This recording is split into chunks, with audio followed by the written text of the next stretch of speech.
Well, you know, it wasn't easy.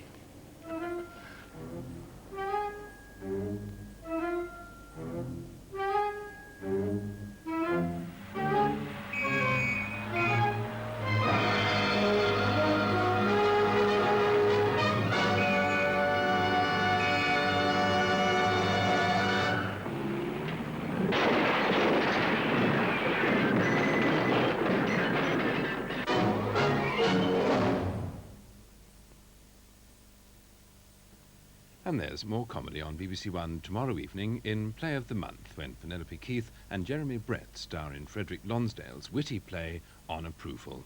That's tomorrow evening here on BBC1 at 9:25.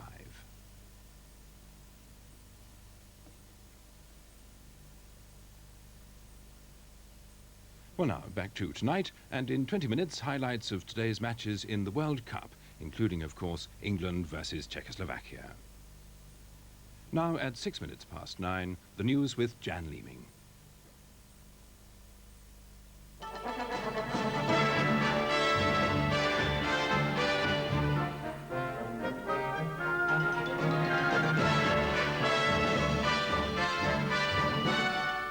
The Argentines on the Falklands dependency of the South Sandwich Islands surrender to British forces. The liner Canberra sees the prisoners of war safely home to Argentina. Prince Charles says thank you to the French for their support. Je voudrais saluer ici le rôle remarquable joué par le régiment de parachutistes dans les combats au sol. And we've just had more pictures of the battle for the Falklands.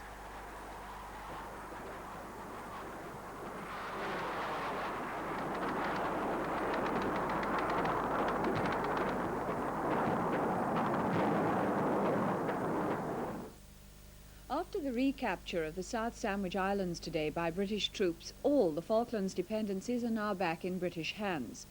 The Ministry of Defence in London say the Argentines at the scientific station on Thule surrendered at 1:30 this afternoon London time, and early reports suggest no fighting took place. Argentina, however, has accused British troops of firing from helicopters and say HMS Endurance bombarded the station from the sea. Nicholas Witchell looks at the Sandwich Islands, the first Falklands dependency to be occupied by the Argentines. The South Sandwich Islands were discovered by Britain's Captain Cook 200 years ago and have been dependencies of the Falklands since early this century. An Argentine scientific party landed on the uninhabited island of Thule in 1976. It was several years before Britain realised that they were there. No action was taken at the time other than to lodge a series of diplomatic protests, the most recent of which was made in February. But last Wednesday, Mrs. Thatcher said Britain wanted the surrender of Argentines not only in the Falklands, but also of any left on the dependencies. Hence this morning's action on the freezing wastes of Thule Island. The official communique said that the staff in the weather station this morning cut their last radio link with Argentina after destroying most of the codes and communication systems last night. The communique described an alleged British attack with machine guns fired from 2 helicopters as another example of British colonialist aggression. There was no claim that any of the 10 Argentines in the station had been injured. In Buenos Aires, the political paralysis continues, with the new junta meeting for the 3rd day in succession. But at last, there may be a result. The Air Force commander, Brigadier Lamidoso, says he expects a new president to emerge late tonight. The deadlock among the armed services is a complicated private struggle for power. But until someone wins it, a decision cannot be taken on peace or a formal continuation of the war. 4,000 prisoners of war are now back home in Argentina. They arrived yesterday at Puerto Madryn on board the liner Canberra. She's already on her way back to the Falklands to take on more prisoners. Most of the Argentine troops were taken away by truck. They were cheered by the local people as they drove away. Robert Fox is on Canberra. The liner burst in early afternoon on a brilliant, calm, sunny day in midwinter. She'd been escorted in Argentinian waters by the destroyer Santísima Trinidad. Ironically, a British-designed Type 42 destroyer similar to HMS Sheffield and HMS Coventry.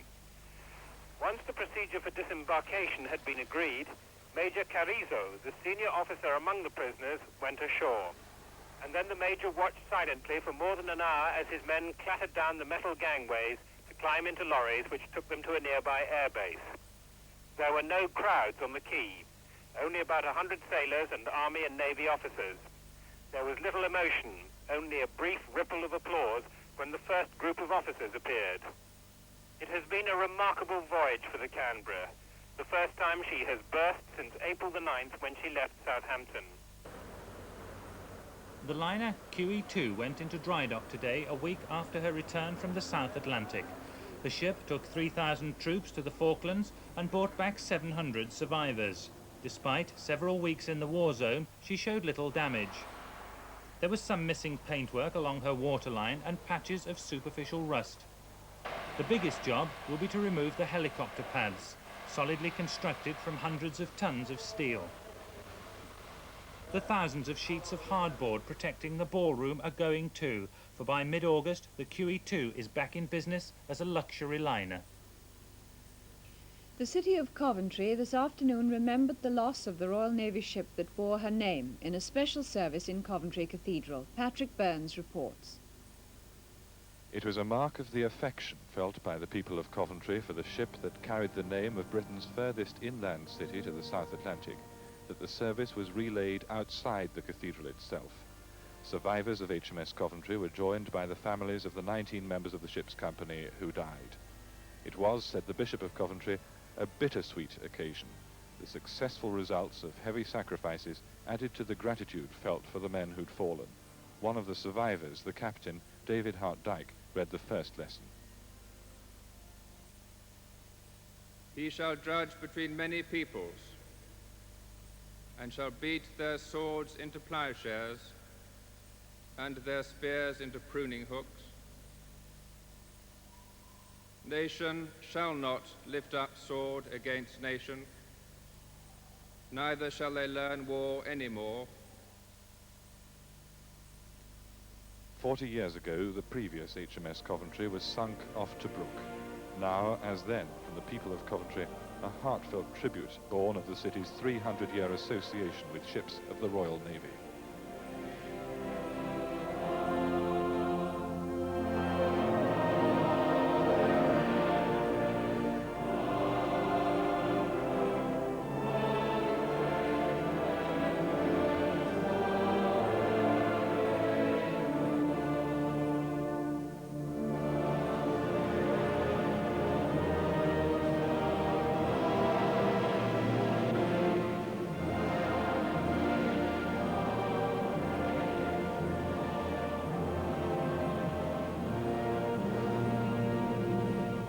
Prince Charles took the opportunity of thanking France for her support over the Falklands when he joined President Mitterrand today at a ceremony in Normandy. It was to commemorate the 40th anniversary of the daring raid on a German radar station at Brunval near Le Havre in 1942. The special Allied force from all three services, aided by the French resistance, destroyed the installation and brought back vital equipment. The force included men of the 2nd Battalion, the Parachute Regiment, of which Prince Charles is Colonel-in-Chief. Our reporter in Brunval was Peter Main.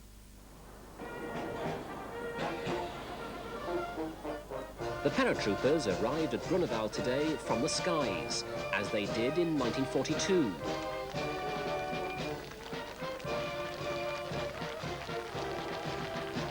In contrast, the arrival of President Mitterrand and the Prince of Wales was much more conventional.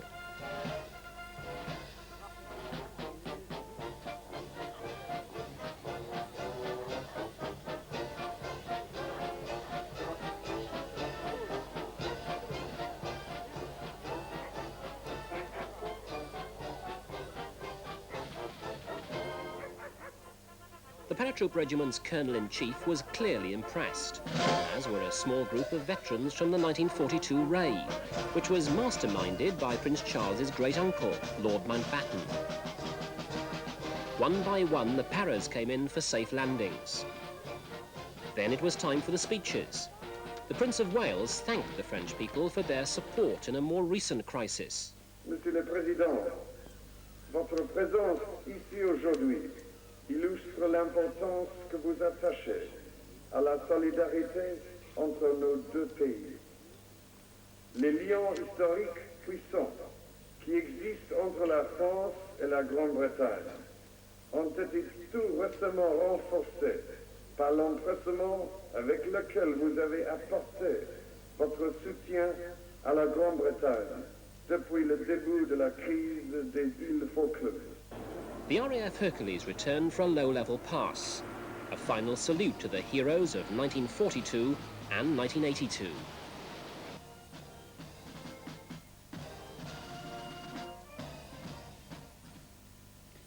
Common market foreign ministers have begun their talks in Luxembourg on Britain's demand for a reaffirmation of the right of veto by each member country.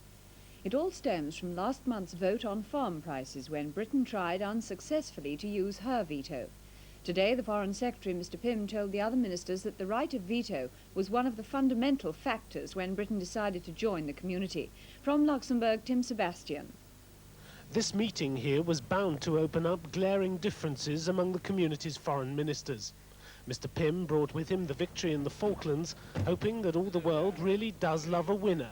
But he was prepared for some tough negotiating about the so-called Luxembourg Compromise, the way Britain's veto was overruled last month. Well, there may be tough talking, but we're certainly going to share our views and see what conclusions we can reach. As I understand it, the British government's position is that the situation can't be left as it was at the last meeting. I think we want to know where we are in terms of methods for taking decisions, and after the events of May the 18th, I think we all need to clarify our minds. For his part, though, the French Foreign Minister, Monsieur Chesson, didn't seem to think there would be any difficult talking, at least not about that issue. No, why would there be a difficult talking? So difference of opinion between the British and the other member states? I can't imagine, no. No, there are other subjects on which there may be differences, but not that one. The British side has already begun pressing its allies to continue sanctions against Argentina until all hostilities are over.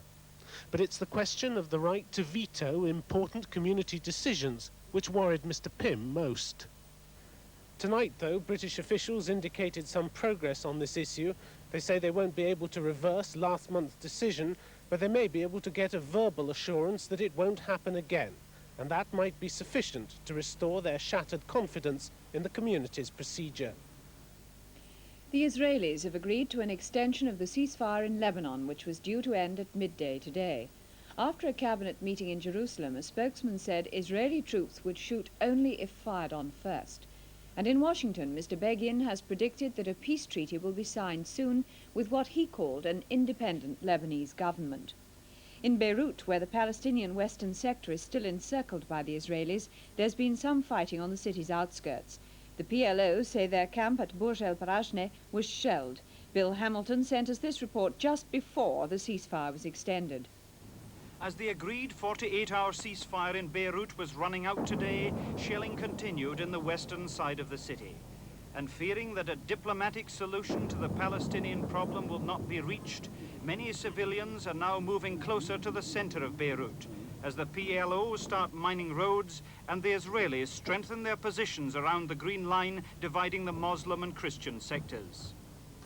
Meanwhile, massive traffic jams are now building up in the south of Beirut, as tens of thousands of Lebanese try to head out of the city, taking their families and all their possessions with them. Most of these people fled from other parts of South Lebanon when the PLO moved in. Others left as the Israelis advanced. Now they feel it's safe to return and pick up some of the threads of their old lifestyle. An exodus on this scale presents a huge security problem for the Israelis and their allies, the Lebanese Christian militia. Everywhere, roadblocks have been set up and rigorous checks made to ensure no Palestinians manage to slip through in the guise of refugees. But such is the destruction that many of these people must be wondering what they're going back to. President Saddam Hussein of Iraq has said that his troops have begun withdrawing from the territory occupied during the war with Iran, and he said they would complete their withdrawal within 10 days. Despite the recent victories by the Iranians, the Iraqis still have some troops inside the Iranian border to the north of the Shatt al-Arab waterway. But our diplomatic correspondent says President Hussein had no real alternative but to withdraw them. There have been some important matches in the World Cup in Spain. After their shock defeat last week by Algeria, West Germany came back to beat Chile. England had to work hard in their game against Czechoslovakia, and you can see the highlights of that game in World Cup report after the news. England's forwards were in aggressive form in the first half, as Barry Davis reports. Here's Coppell going forward for England. Mariner inside. Now moving to the far post. Mills behind Coppell to help if necessary. And the goalkeeper deceived by it. It came across the face of the goal. Takes a run. In comes Butcher behind him. And Robson at the back. Up by Barmosh. Only to Wilkins. Oh, it's a good try. And Mariner beaten to it by Berger. The England cricket selectors have picked the same team for the second test against India as the one that beat the tourists by 7 wickets at Lord's. Derbyshire spin bowler Jeff Miller, 12th man in the first test, is likely to be included for Thursday's game, releasing Derek Pringle to lead Cambridge in the varsity match. The Le Mans 24-hour race ended today in overwhelming victory for Porsches, which took the first 5 places. The winning car was driven by Britain's Derek Bell and Jackie Ickx of Belgium, who's now won the race a record 6 times. A British Nimrod Aston Martin finished in 7th place.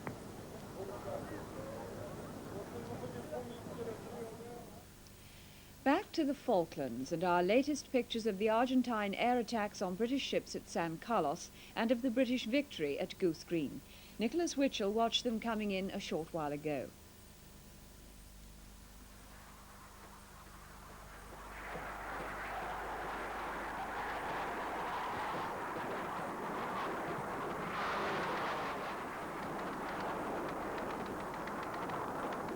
An estimated 40 Argentine aircraft took part in the air attacks on the first day of the San Carlos operation, when much of the British fleet was in San Carlos water. Rapier anti-aircraft missile batteries were set up ashore to try to give some air protection.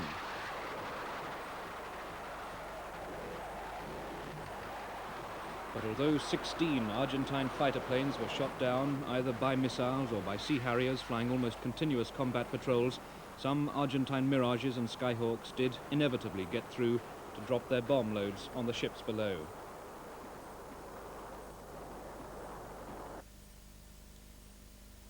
After San Carlos, a week later, the battle for Darwin and Goose Green. More film of the immediate aftermath of that operation has also just been reaching us. We have the first film of the moment the Union flag was raised at Goose Green on Saturday, May the 29th, to cheers from local people and from the soldiers who'd carried out the liberation.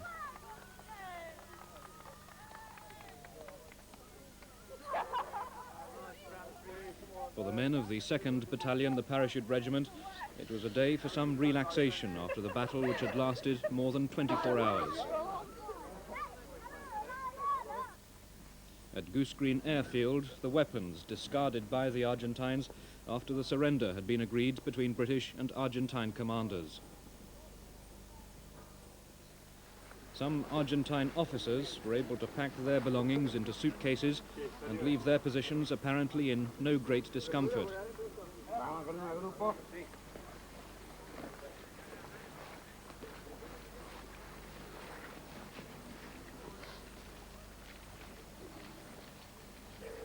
Others, though, the young conscripts, were not so fortunate.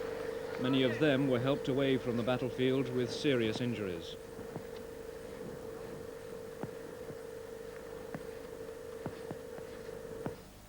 Others were left shivering and miserable in the freezing weather.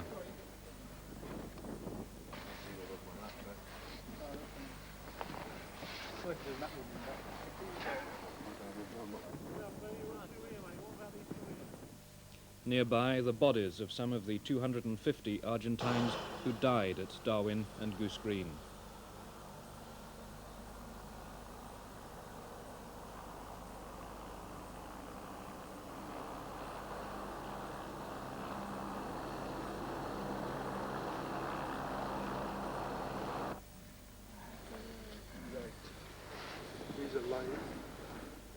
In different times and in different circumstances, with smoke from peat fires drifting across the moorland, it could have been a picturesque scene.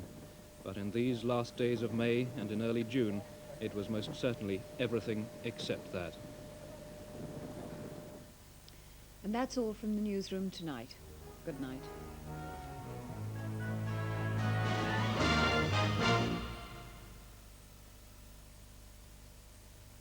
And now the weather.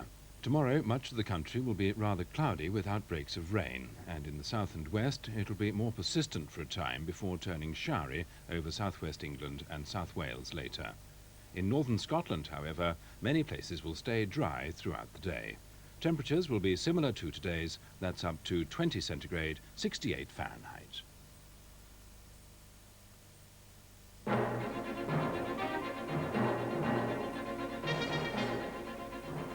For 2 months, the ordinary people of Argentina have gone about their business under the impression that they could not lose. They believed the junta was right to have invaded the Falklands, and they believed that there would be no surrender. Last week, they discovered that they were wrong. People are not good losers. I mean, who can say that he's a good loser? Everybody's a wonderful winner, but who is a good loser? From Argentina, Panorama reports on President Galtieri's fall from power as the Argentines learned the taste of defeat. And the war in Lebanon. Encircling Beirut, Israeli forces threaten to end forever the Palestinians' very existence as an armed force. But at what cost? In an exclusive interview, Panorama questions Ariel Sharon, Israel's audacious and controversial defense minister. That's Sharon crushing the PLO and Galtieri tasting defeat. Panorama tomorrow night at 8:10. On BBC2 in a moment, the season of feature films starring Rod Steiger continues with Run of the Arrow, a western in which he plays a Confederate soldier who joins the Sioux Indians. On BBC1, World Cup Report.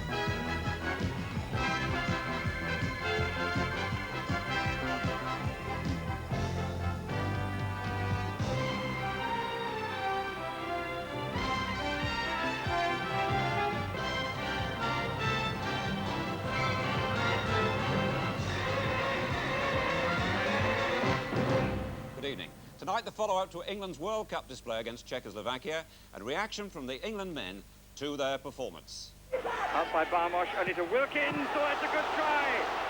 And Mariner beaten to it by Berger. And we'll be analysing England's performance, looking at today's hat-trick by the European Footballer of the Year and telling you why 3 Britons are in police custody in Seville. But first, the game's still going on tonight between the host nation Spain and Yugoslavia, in which Northern Ireland have a special interest. It's in their group. Every ticket was sold weeks ago, and almost every village, town and city throughout the country is now deserted as the Spaniards sit indoors to watch their team. And a look at the group table underlines how important the match is to Spain. All 4 in the group have drawn their opening matches, and the Spaniards appear to have the easiest job against little-known Honduras. So now there's a feeling that nothing less than a win against Yugoslavia will be good enough. We join John Watson's commentary at the start of the match. Support in Valencia, the like of which I've rarely seen anywhere in Europe. Spain have come out for their second match to a colossal welcome in a stadium which only holds 47,500 people, and where those outside without tickets have been singing and dancing in the streets for well over 2 hours before the kickoff. The referee tonight, Henning Lund Storensen from Denmark, and the 2 captains, Arcanada of Spain, and for Yugoslavia, Ivica Sujak. Yugoslavia have made a change in defence where number 6, Krumpetic, replaces Hristic. Stojkovic passed the fitness test, and at number 7 there, Vladimir Petrovic, the player that the Arsenal fans will be seeing at Highbury next season. The manager, Miljan Miljanic, formerly in charge of Real Madrid, so he knows all there is to know about Spanish football. And his substitutes, include the tall striker Halil Hosdic, number 19.